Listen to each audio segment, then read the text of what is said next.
Hello students, आप लोग का वेलकम है सेकंड क्लासेस में। और जैसा कि आपको पता है कि इलेक्ट्रोकेमिस्ट्री का क्विक रिवीजन हो रहा है बोर्ड बेसिस पर। ओके, आप लोग का 1 मंथ के बाद बोर्ड एग्ज़ाम है, तो उसके लिए यहाँ पर जमकर सेकंड क्लासेस पर रिवीजन स्टार्ट है। आइए आज हम लोग lecture electrochemistry second lecture enjoy करेंगे। ओके, सेकंड लेक्चर हम लोग देखेंगे और इसमें क्या आपका रिवीजन कराया गया। इसके पहले लेक्चर 1 में बेसिक हमने रिवीजन कर लिया था। ओके, उसको क्विक रिवीजन कर लिया जाए। इलेक्ट्रोकेमिस्ट्री है क्या, डिवाइड कितने सेक्शंस में करते हैं। ओके, और ये लेक्चर नंबर 2 है। तो क्विक रिवीजन में हमने रेजिस्टेंस इक्वल टू जानते हैं रेजिस्टिविटी और L/A। ओके, ये फार्मूला आपको ये पता होना चाहिए, ठीक है। और यहाँ से ये रो है, रेजिस्टिविटी हो गया, और G एंड K और G स्टार और K, ये सब क्या है बेसिक टर्म, ठीक है। K होता है कंडक्टिविटी। K क्या है, डेट इज कंडक्टिविटी, जिसको कप्पा के से ये डिनोट करते हैं, इसको कप्पा बोलते हैं। क्या बोलते हैं? कप्पा। Okay, kappa. और कप्पा क्या है, देखो बेसिकली ये सब टर्म होता है, ठीक है ना। यहाँ पर आप जैसे 1/रो के रेसिप्रोकल को कौन सा टर्म कहेंगे? कप्पा। बस ये फाइंड करना है आपको। 1/रो को बेसिकली यहाँ कौन से टर्म होगा? जी एंड कंडक्टेंस। और L/A जैसे L/A लेंथ बाई एरिया, इसको बेसिकली कौन सा टर्म से हम लोग डिपेंड मतलब डिनोट करते हैं? G स्टार, जिसको सेल कांस्टेंट बोलते हैं। सेल कांस्टेंट, ठीक है, मैंने इसके पहले वाले लेक्चर में करा दिया है, आप जाकर वहाँ देख सकते हैं। और K equal to G into G star, K equal to G into G star. तो ये आपको बेसिक फार्मूला मैंने यहाँ पर आपको बताया था, ये मैंने रिवीजन। आज का लेक्चर में ये टॉपिक है मोलर कंडक्टिविटी। अब देखो नया नया टर्म मिल रहा है, मोलर कंडक्टिविटी, जिसको मोलर कंडक्टेंस भी कहते हैं, ठीक है। बेसिक डिफाइन क्या है कैपएम। जैसे आपने कप्पा देखा यहाँ पर। ओके, कप्पा आप फाइंड इट करते हैं 1/रो। तो कप्पा यहाँ पर क्या होता है, पर यूनिट वॉल्यूम में निकालते हैं बच्चे। Per unit volume, per unit volume में, ठीक है। पर यूनिट वॉल्यूम यानी 1 यूनिट, अगर 1 यूनिट वॉल्यूम में अगर आप निकालते हैं तो कप्पा को डिफाइन करते हैं 1 यूनिट वॉल्यूम। बट अगर भी वॉल्यूम में निकाला जाए, भी वॉल्यूम में, 1 वॉल्यूम में कितने आपका यहाँ पर कंडक्टिविटी होगा की, तो भी वॉल्यूम में क्या होगा, के भी आ जाएगा, ठीक है। तो दिस इज टर्म, ये टर्म यहाँ पर क्या कहलाता है? Molar conductivity. देखो यहाँ पर सिंपली क्या है, कैप एम इक्वल टू के भी। ओके, के हो गया आपका कंडक्टिविटी एंड भी हो गया वॉल्यूम। ओके, यहाँ वॉल्यूम का यहाँ पर हम लोग मोलरिटी के टर्म में कन्वर्ट करते हैं। और ये कैसे इसको डिफाइन किया गया, तो it is define as conductance of solution containing 1 mole of electrolyte, 1 mole electrolyte are dissolve in certain volume. देखो सर्टेन वॉल्यूम में, ठीक है। और आपको ये पता है कि मोलरिटी इक्वल टू क्या होता है, number of mole by volume. और वॉल्यूम इक्वल टू यहाँ क्या होगा, number of mole by molarity. Number of mole क्या करते हैं, 1 ले लेते हैं, और मोलैरिटी यहाँ पर ले लिया गया। अब वॉल्यूम यहाँ क्या आएगा, लीटर में आएगा। क्या आएगा बच्चे, लीटर में आएगा। बट यहाँ पर हमें वॉल्यूम किस फॉर्म में लेना है, सेंटीमीटर क्यूब। किस फॉर्म में लेना है, सेंटीमीटर क्यूब। तो सेंटीमीटर क्यूब कन्वर्ट करने के लिए आपको यहाँ पर क्या करना होगा, 1000 से क्या करेंगे, मल्टीप्लाई करेंगे। 1000 से मल्टीप्लाई करेंगे, ठीक है। ये यहाँ पर ध्यान देंगे, 1000 से क्या करेंगे, मल्टीप्लाई करेंगे। तो इसलिए कैप एम इक्वल टू के, और भी इक्वल टू आप जानते हैं N/M, और यहाँ से 1/m, और 1000 से इसलिए मल्टीप्लाई किया कि आपको ये यूनिट यहाँ पर सेंटीमीटर क्यूब में हम लोग बात करेंगे, ठीक है। यूनिट्स की अगर हम लोग बात करते हैं, कैप एम का यूनिट्स क्या होगा यहाँ पर। ओके, तो ये आप यहाँ पर ज़रा ध्यान देंगे। के का यहाँ पर यूनिट्स की अगर हम लोग बात करें, के का यूनिट्स यहाँ पर होता है ओके एस सेंटीमीटर इनवर्स। क्या होता है, एस सेंटीमीटर इनवर्स। ओके, और मोलैरिटी का तो आपको यहाँ पता है, मोल पर लीटर। क्या होता है यहाँ पर, मोल पर लीटर, ठीक है, मोल पर लीटर। ये चीज़ें यहाँ पर ध्यान देंगे। ओके, और यहाँ पर मोल क्या करेंगे, लीटर को सेंटीमीटर क्यूब बदल देंगे। क्या करेंगे, सेंटीमीटर क्यूब। तो यहाँ पर एस सेंटीमीटर स्क्वायर पर मोल आ जाएगा। तो ये आपका यूनिट यहाँ पर ध्यान रखेंगे। यानी molar conductivity basic formula K/V और K/1000/m हम लोग बात करेंगे, ठीक है। अब इक्विवेलेंट कंडक्टिविटी क्या हो गया, equivalent conductivity, equivalent this is term related to normality.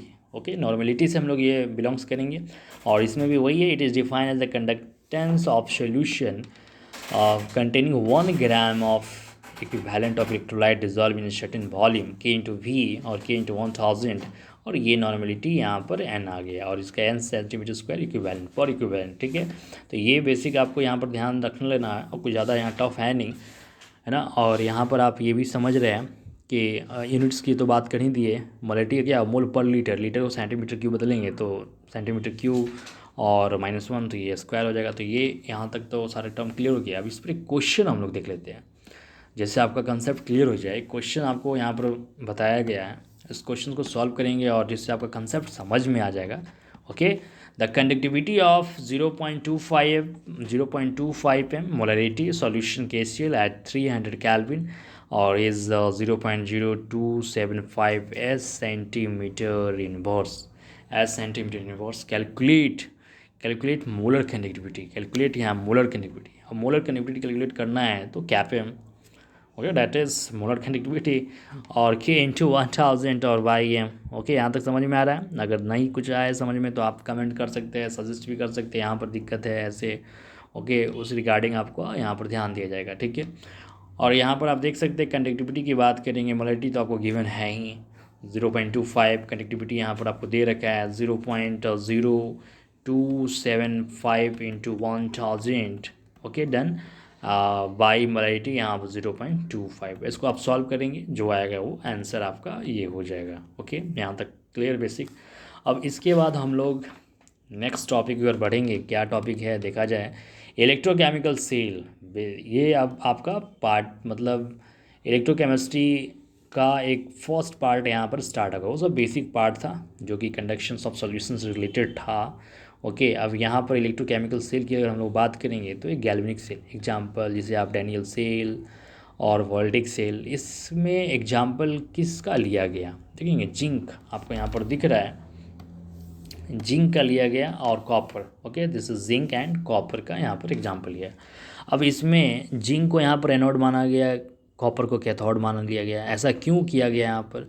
तो इसके इलेक्ट्रोकेमिकल सीरीज़ के अकॉर्डिंग इसमें किसका रिडक्शन होगा और किसका ऑक्सीडेशन हम लोग आगे देखेंगे, ठीक है।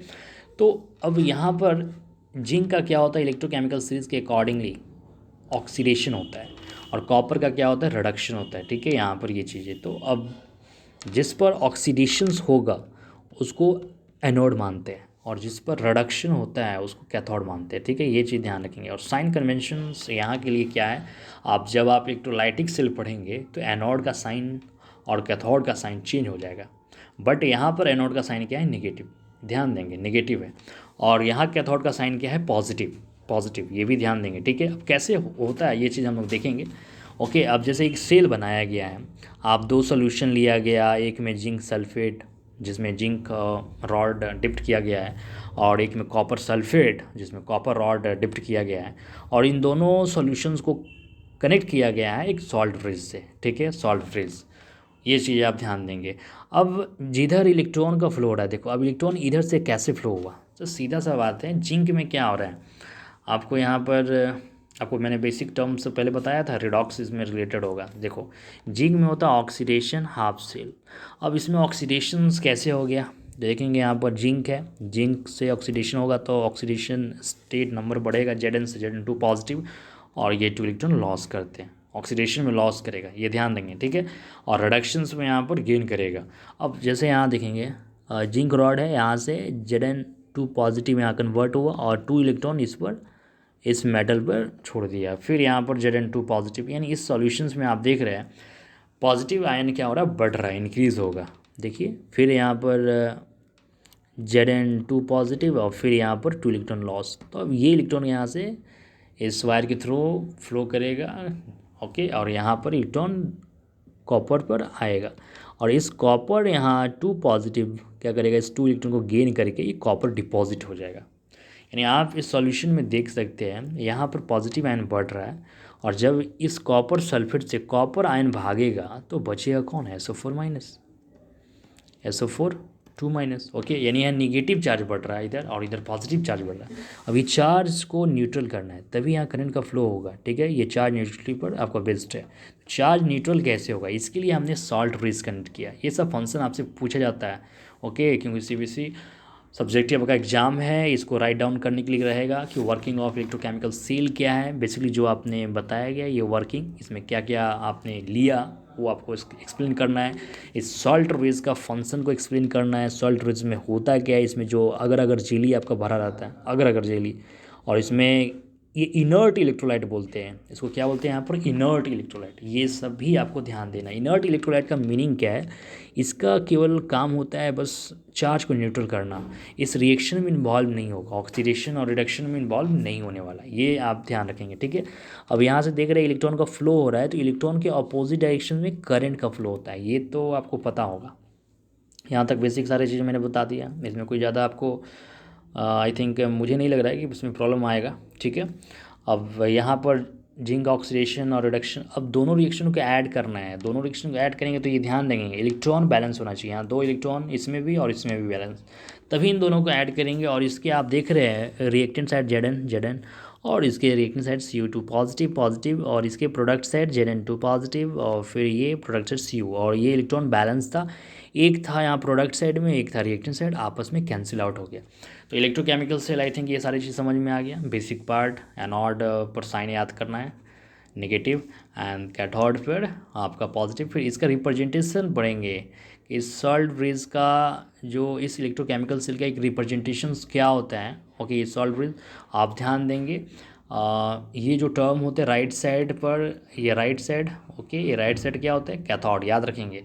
और लेफ्ट साइड में क्या होते हैं, एनोड, ठीक है। इसका आप यूज़ हम लोग आगे देखेंगे, कुछ और पॉइंट है उसको हम लोग डिस्कस कर ले पहले। फंक्शन ऑफ सॉल्ट ब्रिज, अब ये फंक्शन ऑफ सॉल्ट ब्रिज क्या है, जैसे आपको ये पता होना चाहिए। ये सर्किट को, जैसे यहाँ सर्किट कंप्लीट होगा, अगर सॉल्ट ब्रिज नहीं रहता तो सर्किट कंप्लीट नहीं होता, फिर करंट फ्लो नहीं होता है, सॉल्यूशंस को आपस में कनेक्ट कर रहा है, ओके। और ये जो आपका जॉइंट है ये पूरा सील्ड नहीं होना चाहिए, ओके, कॉटन वूल के साथ ये आपका यहाँ पर पैकिंग किया रहता है, ठीक है। ये प्रॉपर्ली मतलब पूरी तरह से अगर आप बंद कर देंगे तो फिर सॉल्ट ब्रिज आई थिंक ये सॉल्यूशन को कनेक्ट कैसे करेगा, ठीक है। तो ये चीज़ ध्यान रखेंगे। तो देखो function of salt bridge is complete inner circuit, okay, अंदर वाले सर्किट ये complete inner circuit. It prevents diffusion of electrolytic solution in the 2 half cell. सीधी सी बात है, आपको 2 सॉल्यूशन को मिक्स होने से भी आप प्रिवेंट करता है, ये चीज़ें यहाँ पर ध्यान देंगे। और it maintains electrical neutrality in the 2 half cell, okay, charge भी बैलेंस करते, सारे पॉइंट समझ में आ गए। अब प्रॉपर्टीज ऑफ इनर्ट इलेक्ट्रोलाइट, इस इनर्ट इलेक्ट्रोलाइट का काम क्या है, both of ion should not participate in the same half cell, okay. इसका मतलब है यहाँ पर आप जैसे ये दोनों आयन है Cl माइनस और K पॉजिटिव, कोई एक कंटेनर में नहीं आएगा। Cl माइनस यहाँ पॉजिटिव चार्ज को बैलेंस करेगा और K पॉजिटिव यहाँ नेगेटिव चार्ज को बैलेंस करेगा, तो ये चीज़ें आप ध्यान रखेंगे, ठीक है। तो यहाँ तक आई थिंक आपको समझ में आ रहा है, ओके, गुड।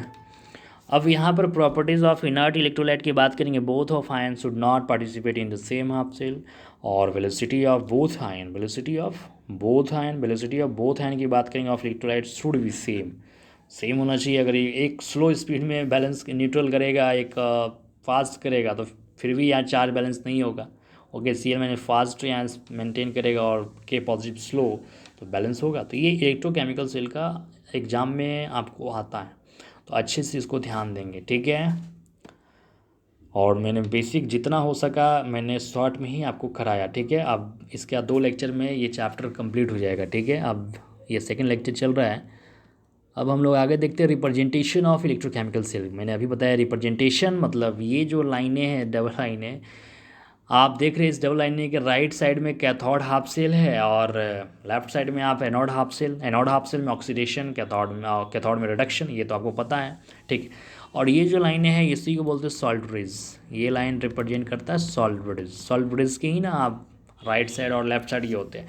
और एक एग्जाम्पल ले लिया गया, अब हिस्ट्री को आप याद कर सकते हैं। जैसे आप सॉल्ट ब्रिज के आप कैसे याद करेंगे कि राइट साइड में क्या होगा, लेफ्ट साइड, एक याद लोन याद कर लेंगे। लोन का मतलब L का मतलब लेफ्ट, O का मतलब ऑक्सीडेशन, A का मतलब है नॉन, N का मतलब नेगेटिव चार्ज। एक याद रहेगा तो दूसरा ऑलवेज याद रहेगा, ठीक है। अब इससे रिलेटेड जैसे आपसे क्वेश्चंस कैसे आएगा, जैसे आप यहाँ समझ सकते हो, इसी को मैंने पैटर्न पे लिखा है। ये है सॉल्ट ब्रिज, आपको पता होना चाहिए कि सॉल्ट ब्रिज के इसमें क्या हो रहा है, कौन सा फॉर्मेट है।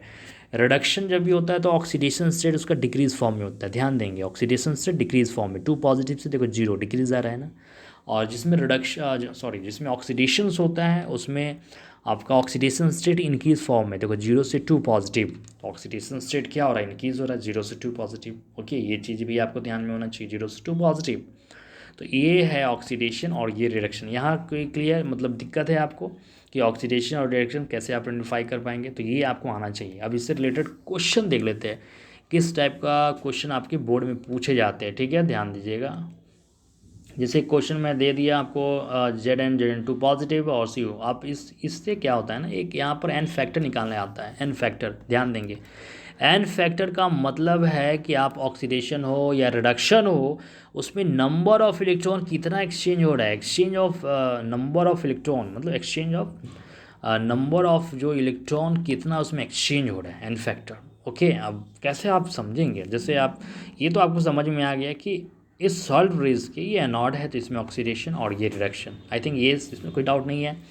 तो अब एट एनॉड पे आप देखेंगे ऑक्सीडेशन कराना है तो Zn लिखा, और Zn में फिर Zn2 पॉजिटिव, यहाँ 2 इलेक्ट्रॉन लॉस किया, इसमें कोई दिक्कत तो होना नहीं चाहिए। और कैथोड है तो CO2 पॉजिटिव और प्लस 2 इलेक्ट्रॉन गेन किया, तो ये इलेक्ट्रॉन आपको देने आना चाहिए और कॉपर हो गया। अब इसमें n factor number of electron exchange देखो, यहाँ पर कितने हैं, 2 इलेक्ट्रॉन, यहाँ भी क्या है 2 इलेक्ट्रॉन, ये इलेक्ट्रॉन बैलेंस होना चाहिए।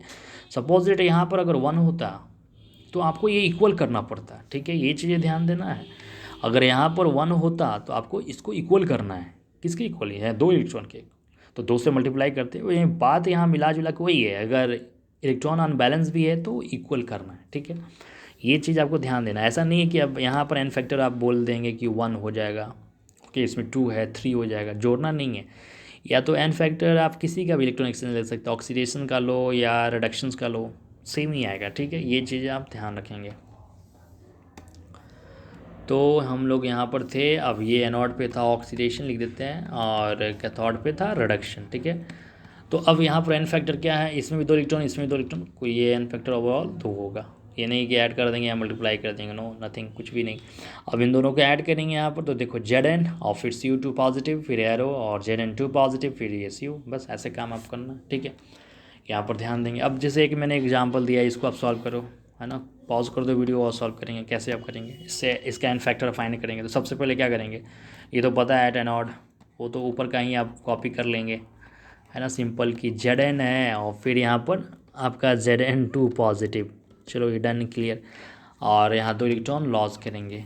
और फिर ऐट कैथोड, तो ऐट कैथोड पे अगर हम लोग बात करेंगे Ag पॉजिटिव, ओके, और फिर 1 इलेक्ट्रॉन गेन करेंगे और फिर यहाँ पर Ag। अब देखो अब इसमें एन फैक्टर क्या होगा, नेट रिएक्शन, आप देखो यहाँ 1 इलेक्ट्रॉन है, यहाँ 2 इलेक्ट्रॉन, इलेक्ट्रॉन आपको बैलेंस करना होगा, तो बैलेंस करेंगे 2 से मल्टीप्लाई करेंगे, फिर यहाँ 2 इलेक्ट्रॉन आ गया, तो फाइनली यहाँ पर एन फैक्टर इसमें क्या आ गया आपको, 2 आ गया। ओके, अब नेट रिएक्शन ऐड कर लेंगे, यहाँ पर क्या आएगा Zn, अब यहाँ पर 1 Ag प्लस था लेकिन अब 2 से मल्टीप्लाई किया तो 2 Ag प्लस आ गया, तो ये चीज़ें ध्यान देंगे, ठीक है। फिर यहाँ पर आप ये Zn है 2 पॉजिटिव, फिर Zn2 पॉजिटिव एंड 2 Ag, बस डेट इज़ ये। अब एन फैक्टर आपको निकालने के लिए आएगा, तो इसको बार बार आप अच्छे से देख लेना, ठीक है। एक और क्वेश्चन दिया गया है, इसको आप सॉल्व करेंगे वीडियो को पॉज करके। एट एनॉड, इसमें एन फैक्टर क्या होगा, देखिए क्रोमियम है तो आपको पता है ना, क्रोमियम से Cr3 पॉजिटिव और यहाँ 3 इलेक्ट्रॉन एक्सचेंज करेगा, ठीक है, लॉस करेगा। और एट कैथोड पे अगर हम लोग बात करेंगे, कैथोड पे क्या होता है, रिडक्शन होता है, और एट एनोड पे क्या होगा, ऑक्सीडेशंस होता है, और कैथोड पे रिडक्शंस होगा। रिडक्शंस की अगर हम लोग बात करेंगे, Fe2 पॉजिटिव और 2 इलेक्ट्रॉन गेन करेगा और ये Fe में कन्वर्ट हो जाएगा, गुड। अब यहाँ पर अगर हम लोग बात करेंगे, अब इलेक्ट्रॉन बैलेंस है या नहीं, देखो तो यहाँ पर 3 इलेक्ट्रॉन है और यहाँ 2 इलेक्ट्रॉन, बैलेंस तो नहीं है। अब क्या करेंगे बताया जाए, इसको बैलेंस करने के लिए यहाँ पर 2 से मल्टीप्लाई, ओके, क्रॉस मल्टीप्लिकेशन, यहाँ पर 3 से मल्टीप्लाई, ऐसे ही ना करेंगे, 3 एंड 2, ओके, तो करेंगे मल्टीप्लाई। अब यहाँ पर आप देखेंगे Cr है तो अब 2Cr आ गया। अब यहाँ नंबर ऑफ इलेक्ट्रॉन एक्सचेंज कितने हो गए यहाँ पर, अब इसमें 6 आ गए, इसमें भी 6 आ गए, तो 6 आ गए, ओके, तो ये ध्यान देंगे कैसे नंबर ऑफ इलेक्ट्रॉन एक्सचेंज मैंने निकाला एन फैक्टर। अब यहाँ 2Cr आपको ये नोटेशन दे रखेगा, इस नोटेशन से रिएक्शन लिखना है, और उल्टा भी यहाँ पूछ देता है, आपको ये रिएक्शन दिया है और इस रिएक्शन से ये नोटेशन लिखना है, तो इस रिएक्शन से नोटेशन तो काफ़ी इजी है, Zn2 पॉजिटिव और Ag पॉजिटिव Ag, इसमें बस कॉफिशिएंट जो लगा है आपको उसको मेंशन नहीं करना है, बस ये ध्यान रखेंगे। अब यहाँ पर 2Cr आ गया और 3Fe2 पॉजिटिव, 3Fe2 पॉजिटिव, और फिर यहाँ पर 2Cr3 पॉजिटिव एंड 3Fe, और नंबर ऑफ यहाँ इलेक्ट्रॉन एक्सचेंज आप यहाँ पर देख सकते हैं 6 आया, तो ये आप बना लेंगे। ओके डन, क्लियर यहाँ तक, कंप्लीट। अब इसके बाद हम लोग का नेक्स्ट टॉपिक इलेक्ट्रोड पोटेंशियल। यहाँ से आपको अब न्यूमेरिकल बनाना है। एक तो मैंने आपको बताया कि एन फैक्टर कैसे निकालते हैं, अब इलेक्ट्रोड पोटेंशियल पे आते हैं, ठीक है। ये ध्यान रखेंगे इलेक्ट्रोड पोटेंशियल्स क्या होते हैं। जैसे आपने अभी देखा कि जिंक है, मेटल, और यहाँ Zn2 पॉजिटिव कन्वर्ट हो रहा था इस सॉल्यूशंस में, ठीक है। और फिर Zn2 पॉजिटिव, डायग्राम थोड़ा अच्छा नहीं बन रहा है लेकिन फिर भी मैं कोशिश कर रहा हूँ बनाने का। और फिर यहाँ Zn2 पॉजिटिव और ये 2 इलेक्ट्रॉन, फिर यहाँ 2 इलेक्ट्रॉन। तो आप देख सकते हैं ये मेटल इलेक्ट्रोड, यानी मेटल इलेक्ट्रोड और सॉल्यूशन, इलेक्ट्रोलाइटिक सॉल्यूशन, इन दोनों के बीच एक चार्ज डिफरेंस है, डैट इज़ पोटेंशियल डिफरेंस। यहाँ नेगेटिव चार्ज है, यहाँ पॉजिटिव चार्ज है। जो चार्ज डिफरेंस होता है डैट इज़ पोटेंशियल डिफरेंस, ये कहलाते हैं। और ये जो पोटेंशियल डिफरेंस, आप यहाँ पर कंडीशन भी मेंशन हो सकता है कि टेम्परेचर क्या होगा, प्रेशर्स क्या होगा, कॉन्सेंट्रेशंस क्या है सॉल्यूशंस का। अगर एक फिक्स्ड होगा तो उसको बोलते हैं, वहाँ पर जो पोटेंशियल डिफरेंस जो आता है उसी को 2 टाइप्स में डिवाइड करते हैं। स्टैंडर्ड इलेक्ट्रोड पोटेंशियल, गुड, यहाँ ध्यान देंगे, स्टैंडर्ड इलेक्ट्रोड पोटेंशियल, यानी the potential difference between metal electrode and electrolytic solution. Okay, metal electrode and electrolytic solution is called electrode potential. Okay, अब यहाँ पर 2 types of electrode potential, first standard electrode potential जिसको आप SIP बोलते हैं, और non standard electrode potential. Non standard में हम लोग पढ़ेंगे नॉस्ट इक्वेशन। ओके, नॉस्ट इक्वेशन ये आ रहा है तो आप वेटिंग लिस्ट में आ गए, इसको आप बाद में पढ़ेंगे। सबसे पहले हम लोग स्टैंडर्ड इलेक्ट्रोड पोटेंशियल देखते हैं। और ये स्टैंडर्ड इलेक्ट्रोड पोटेंशियल 2 टाइप्स हो सकते हैं कि यहाँ पर ऑक्सीडेशन, यानी स्टैंडर्ड ऑक्सीडेशन पोटेंशियल, और रिडक्शन पोटेंशियल, सेम चीज़ देखो आपने मिलता है। स्टैंडर्ड इलेक्ट्रोड पोटेंशियल, एक the potential difference between at temperature 298 kelvin, pressure 1 atm, concentration 1 molarity, ये सारे कंडीशंस होना चाहिए, तभी यहाँ पर स्टैंडर्ड इलेक्ट्रोड पोटेंशियल यहाँ पर आप मेंशंस करेंगे। ओके, अब यहाँ पर देखो 2 types of standard electrode potential, 2 types of, अब स्टैंडर्ड इलेक्ट्रोड पोटेंशियल भी 2 टाइप्स होते हैं यहाँ पर। फर्स्ट स्टैंडर्ड ऑक्सीडेशन पोटेंशियल, जो मैंने बताया standard oxidation potential shop SOP, और जैसे सिंपल E0। हाँ, यहाँ पर मैंने एक बताना बात भूल गया आपसे कि स्टैंडर्ड जो इलेक्ट्रोड पोटेंशियल को आप E0 से रिप्रेजेंट करते हैं और नॉन स्टैंडर्ड को केवल E से, ठीक है। ओके, ये एक नोटेशन है, तो ये चीज़ आपको ध्यान रखेंगे।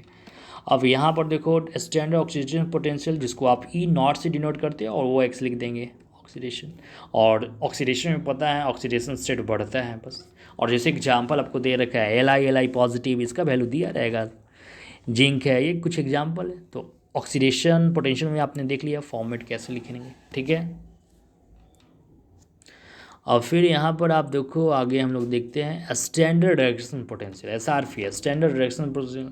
तो स्टैंडर्ड रिडक्शन पोटेंशियल की बात करेंगे E0 RAT, और ये रिडक्शन पोटेंशियल में आप देखते हैं ऑक्सीडेशन स्टेट क्या होता है बताएंगे, डिक्रीज एन पॉजिटिव से 0 डिक्रीज, जैसे Li पॉजिटिव ये दे रखा है।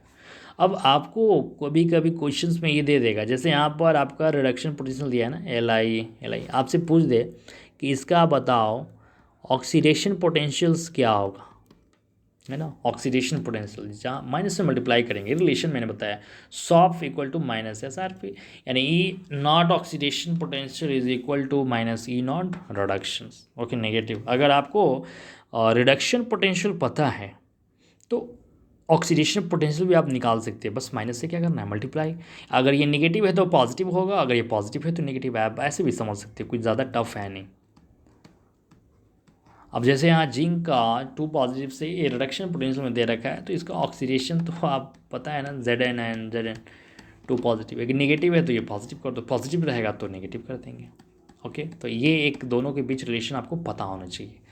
तो आपने अभी नॉन स्टैंडर्ड हम पढ़ेंगे अगले लेक्चर में, ठीक है। तो ये इस लेक्चर में आपने स्टैंडर्ड ऑक्सीडेशन पोटेंशियल देख लिया, 2 टाइप्स, रिडक्शन एंड ऑक्सीडेशन।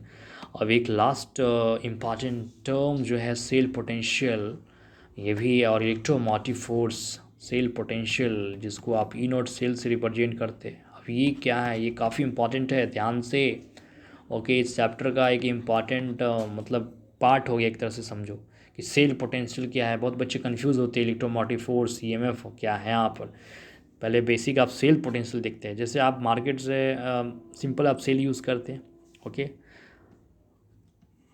और जब आप सेल यूज़ करते हैं तो यहाँ पर सेल यूज़ करेंगे तो पोटेंशियल डिफरेंस तो होता ही है, ओके, सेल के बीच। यहाँ पर एनोड कैथोड होगा, देखेंगे the cell potential is the difference between electrode potential of the two half cell at any condition is known as cell potential. मतलब एट एनी कंडीशन का मतलब क्या है, जैसे आप घड़ी में अगर आप सेल लगा देते यूज़ कर रहे हैं तो वहाँ पर घड़ी चल रहा है जो भी, वहाँ पोटेंशियल डिफरेंस। अब नए नए आपने सेल खरीदा मार्केट से, आपने जब यूज़ नहीं कर रहे तो उसका क्या एक पोटेंशियल डिफरेंस होगा ना। आखिर कुछ समय के बाद सेल डेड क्यों हो जाता है, क्योंकि उसका एक मैक्सिमम पोटेंशियल होगा जो वो समाप्त हो जाते हैं और इस कारण से सेल काम करना बंद कर देते हैं। तो जब सेल यूज़ ना हो, जब सेल मतलब आप यूज़ नहीं हो, ओके, या सेल यूज़ हो रहा है, तो इसमें इलेक्ट्रोमोटिव फोर्स और सेल पोटेंशियल में बेसिक डिफरेंस क्या है, ओके। इलेक्ट्रोमोटिव फोर्स कब का आप कहेंगे इलेक्ट्रोमोटिव फोर्स, देखेंगे यहाँ पर लिखा है it is called cell potential, यानी it is called cell electromotive force, है ना। It is called cell electromotive force EMF of the cell if no current is drawn through the cell। जब आप सेल से अगर करंट ड्रॉन नहीं कर रहे हैं, करंट फ्लो नहीं हो रहा है, उस दौरान का जो पोटेंशियल होगा नए नए सेल में, जब आप यूज़ नहीं हो रहा है, यानी जब सेल यूज़ नहीं हो रहा है तब का पोटेंशियल आपका इलेक्ट्रोमोटिव फोर्स होगा। और जब यहाँ पर सेल यूज़ हो रहा है, ओके, तो वहाँ का potential, cell potential is the difference electrode potential of the two half cell at any condition, at any condition. यानी सेल पोटेंशियल आप कभी भी कर सकते हैं, सेल यूज़ हो या ना यूज़ हो आप सेल पोटेंशियल बोल सकते हैं, लेकिन इलेक्ट्रोमोटिव फोर्स तभी बोलेंगे जब आप करंट फ्लो ना हो। तो ये बेसिक डिफरेंस क्लियर होना चाहिए। अब इलेक्ट्रोमोटिव फोर्स कैसे निकालते ये क्वेश्चन आता है, डिफिनीशन क्लियर हो गया। अगर सेल आप यूज़ नहीं कर रहे हैं तब जो आप फोर्स जो होगा उसको इलेक्ट्रोमोटिव फोर्स कहेंगे। अगर आप सेल यूज़ कर रहे हैं या नहीं यूज़ कर रहे हैं तो जनरल टर्म में सेल पोटेंशियल बोल सकते हैं, ठीक है। एक स्पेशल कंडीशन था इलेक्ट्रोमोटिव फोर्स। अब इसको कैसे हम लोग फाइंड करते हैं आइए देखते हैं, काफ़ी इंपॉर्टेंट है। EMF ऑफ सेल यहाँ पर ध्यान देंगे, E0 सेल।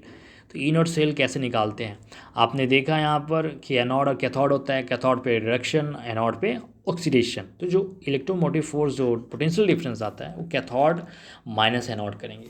और कैथोड पे पता है ना क्या होता है, reduction, good.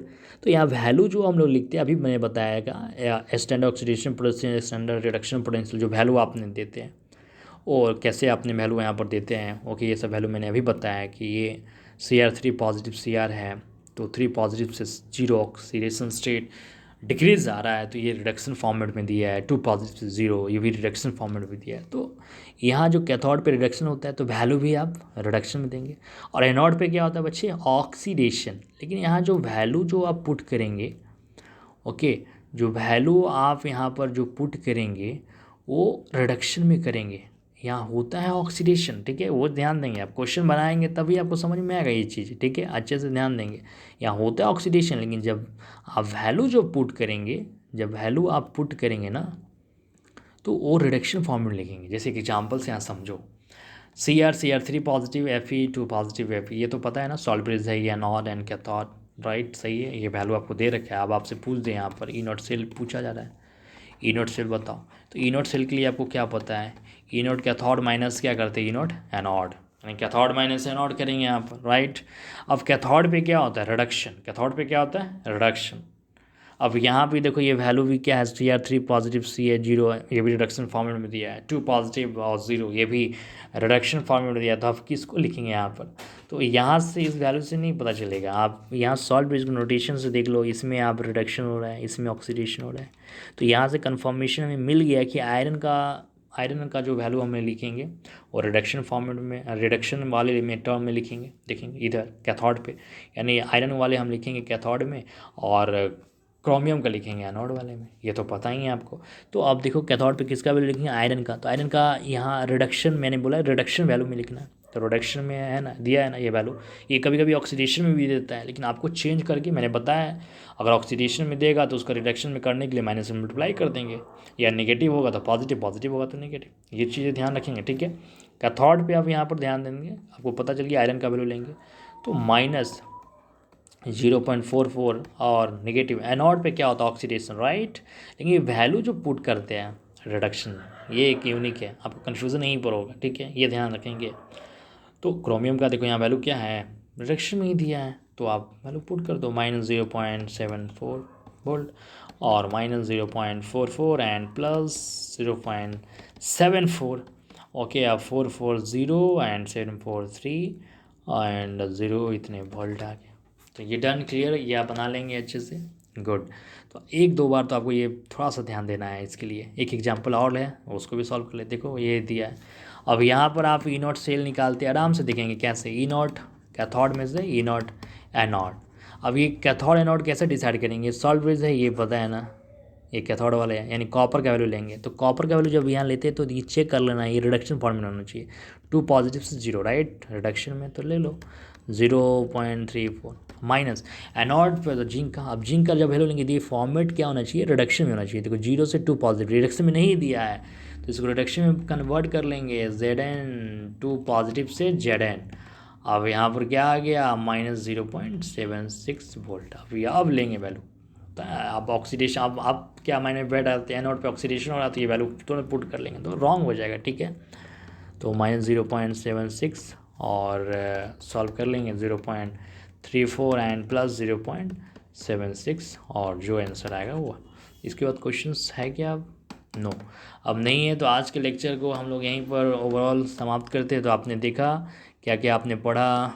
Okay, cell potential, standard, ये सारे चीज, इलेक्ट्रोड, सब representation of galvanic cell, okay, molar conductivity. तो अब इनसे हम लोग बोर्ड लेवल का क्वेश्चन भी करेंगे। ओके, तो आज का लेक्चर यहीं पर हम लोग कंप्लीट करते हैं। अगर कुछ भी आपको डाउट या प्रॉब्लम आते हैं तो आप ज़रूर हमें सजेस्ट करें। Okay, thank you.